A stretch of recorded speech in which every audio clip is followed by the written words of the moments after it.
வீடு விட்டு போனால் தான் வீடு அருமை தெரியும்பாங்க. அதே மாதிரி தான் நம்ம ஊரை விட்டு வரும்போது தான் நம்ம ஊர் அருமை தெரியுது. இந்த இட்லி 50 ரூபா சொல்கிறாங்க. அப்புறம் 2 இட்லி 1 வடை.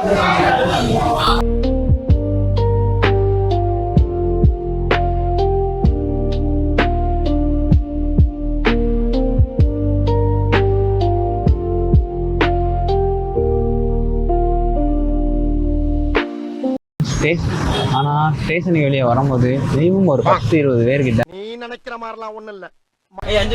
நல்லா வடக்கம் நம்பர்ஸ் தான் இருக்காங்க.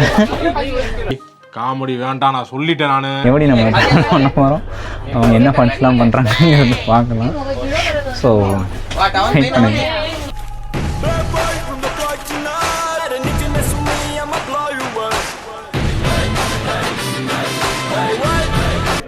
ஹாய் கலருக்கு வணக்கம், வெல்கம் டு சங்கர் vlogs. இப்போ பார்த்தீங்கன்னா லாஸ்ட் டைம் நம்ம மேட்டூர் போயிட்டு வந்தோம். இப்போது ஃபர்ஸ்ட் டைம் நான் ஹைதராபாத் போகிறேன். ஹைதராபாத் போகிறத அப்படியே ஒரு குட்டி vlog எடுக்கலான்னு ஒரு ஐடியா பிளான் பண்ணியிருக்கேன். லாஸ்ட் டைமாவது நம்ம கூட கேமராமேன் வந்தாங்க எடுத்து கொடுக்க. இந்த யாரும் வரல. சோலோவாக நம்மளே கேமரா எடுத்துக்கிட்டும் போகிற வழியிலலாம் என்ன பண்ணுறோங்கிறதையும் பார்க்கலாம். வாங்க. பாய்.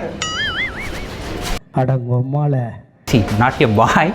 அங்கே ஷூட்டிங் கிளம்புறோம். சென்னைக்கு பாய். சென்னை பீச் ஸ்டேஷனுக்கு வந்துட்டோம். ஏன்னா பீச் ஸ்டேஷன்லேருந்து ஹைதராபாத்துக்கு போகுமான்னு எனக்கு இருக்கிற பெரிய டவுட்டாக இருந்தது. பல பேர்கிட்ட கேட்டு கஷ்டப்பட்டு ஓடி பிடிச்சி வந்து நின்ட்டோம். போய் பார்க்கலாம் எங்கே வருதுன்னு. வாங்க.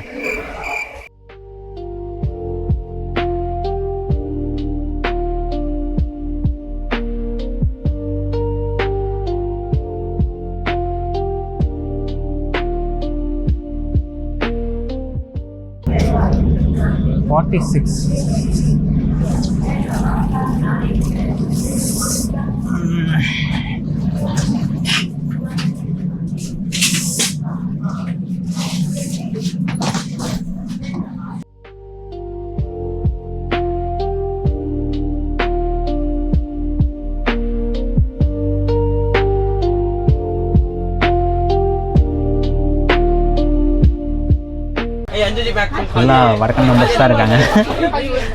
காமெடி வேண்டாம், நான் சொல்லிட்டேன். நானு எப்படி நம்ம பண்ண போகிறோம், அவங்க என்ன ஃபண்ட்ஸ்லாம் பண்ணுறாங்கிறது பார்க்கலாம். ஸோ வெயிட் பண்ணுங்க. ஹைதராபாத் வந்து சேர்ந்தாச்சு. மறுபடியும் இங்கேருந்து இன்னொரு இடத்துக்கு ட்ராவல் போகணுன்னு இருக்காங்க. ஸோ எங்கெங்கிறத வெளியே போய் பார்க்கலாம். ஹைதராபாத் ஸ்டேஷன் எப்படி இருக்குது என்ன ஏதுங்கிறத. எப்படி போகணுன்னு கேட்டால் ஒரு வழி சொல்ல மாட்டேங்கிறாங்க ஒருத்தனும். என்ன பண்ணுறது, 4 பேர்கிட்ட கேட்டால் 5 நாள் தான் சொல்கிறேன் மைண்ட் வைஸ் எப்படி இருக்குங்கிறத. பார்க்கலாம்.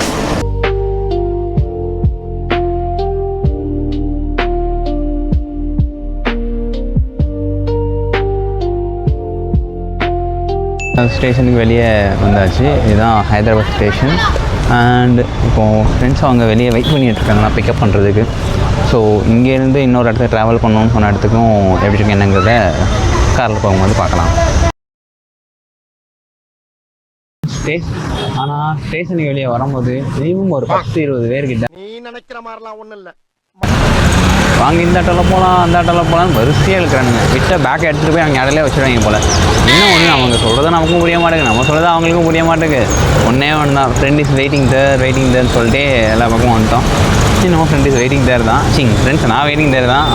காமெடி வேண்டாம், நான் சொல்லிட்டேன். நானு அவங்க வந்துட்டுருக்காங்க. வந்த உடனே பார்ப்போம் எப்படி இருக்குங்கிறத ஹைதராபாத்தை பார்ப்போம். இந்த ஜிலேபி பிச்சு போட்ட மாதிரி தெலுங்கில் இருக்கிற மாதிரி தான் கொஞ்சம் கொஞ்சம் இருக்கு பார்க்குறதுக்கு. அவனை சொல்லி நிறுத்துங்களேன்டா. எப்படி இருக்குங்கிறது. நம்மளை பிக்கப் பண்ணுறதுக்கு கார் வந்து விட்டது. ஸோ இங்கேருந்து ரொம்ப பக்கம்லாம் இல்லை, ஜஸ்ட் ஒரு 2 hours ட்ராவல்ஸ் தான். 75 கிலோமீட்டர். 2 kilometer travels. அடி பல்லகளெல்லாம் உடைச்சு போடு. படிக்க தெரிஞ்சா படி, தப்பா படிச்சு அடி வாங்கி சாகாத சொல்லிட்டு 2 hours ட்ராவல்ஸ். ஸோ போகும்போது என்னென்ன இருக்குங்கிறத பார்க்கலாம்.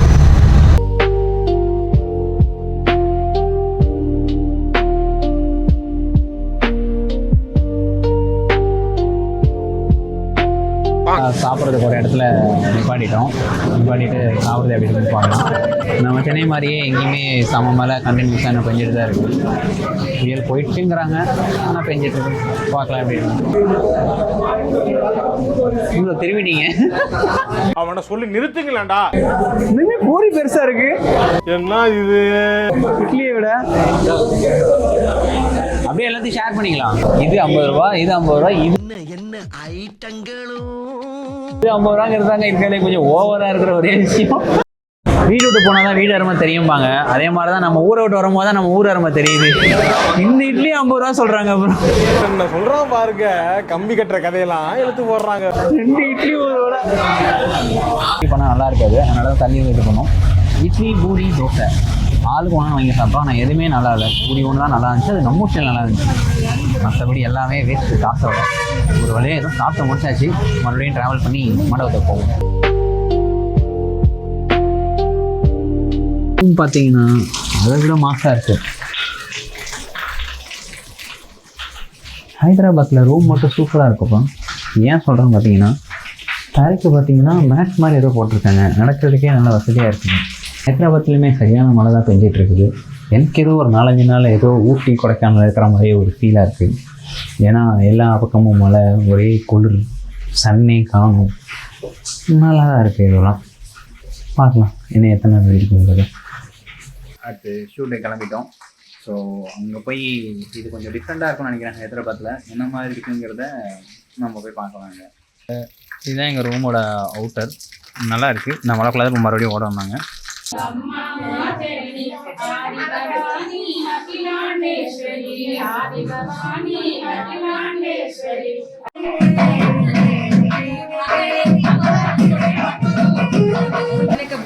బిజీ అంటేనే ఉన్నాయి. అవునా?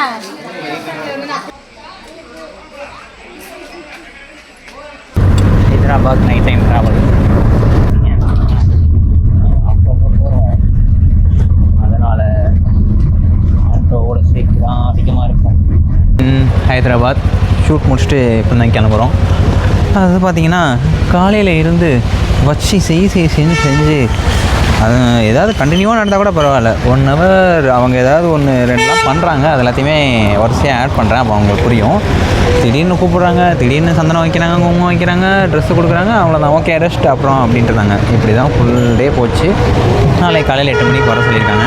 ஸோ எப்படி இருக்குது என்னங்கிறத நம்ம பார்க்கலாம். இங்கே டெக்கரேஷன்லாம் பயங்கரமாக இருக்குன்னு வேறு சொல்லியிருக்காங்க. நான் எப்படி இருக்குது என்னங்கிறத நாளைக்கு உங்களுக்கு காமிக்கிறோம். அதை விட ரூமு நம்ம சென்னை சைடில் இல்லை வசதியெல்லாம் பார்த்துருப்போம். ஆனால் இந்த மாதிரி ரூம் எங்கேயுமே இருந்திருக்காது. ஓரளவுக்கு நல்ல பீஸ்ஃபுல்லாக ஒரு வீடாக தான் ரூமாக ரெடி பண்ணியிருப்பாங்கன்னு நினைக்கிறேன். அழகாக இருக்குல்ல பார்க்குறதுக்கு. பார்க்கலாம் நாளைக்கு காலையில் நைட் எப்படி பார்க்கலாம் நாளைக்கு காலையில் என்ன நடக்குங்கிறது. டே 2 இன்றைக்கி வெட்டிங் கிளம்பியாச்சு. இப்போ கிளம்பி போகும்போது மடம் வேறு பெருசாக இருக்குன்னு சொல்லியிருக்கிறாங்க. ஸோ அங்கே என்னென்னலாம் இருக்குது, போகிற வழியெல்லாம் எப்படி இருக்குங்கிறத நம்ம பார்க்கலாம்.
ஹைதராபாத் எக்ஸ்பீரியன்ஸ் எப்படி இருந்ததுன்னா,